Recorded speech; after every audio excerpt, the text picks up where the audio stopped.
Lumahok ang Cebu City Police Office ay sinagawang destruction of confiscated, seized firecrackers, pyrotechnics at improvised cannons o boga noong Disyembre 31 sa 47 Quadrangle Camp Serious Menya Senior, Cebu City. Ang aktibidad ay pinangunahan ni Police Brigadier General Edrico A. Maranan, Regional Director ng Pro 7 at dinalohan ng Pro 7 Command Group and Staff, Chief ng RCSU 7 at RECU 7, mga Provincial Directors, City Directors, at ng Officer in Charge ng Cebu City Police Office na si Police Colonel George V. Ilanan.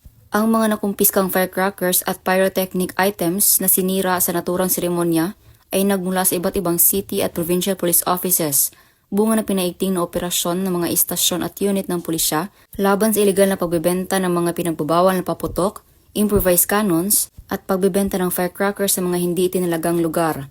Ayon sa ulat ng Cebu City Police Office, umabot sa kabuoang 109 na piraso ng firecrackers at pyrotechnic items ang kanilang nakumpiska na may tinatayang halaga na 20,810 pesos.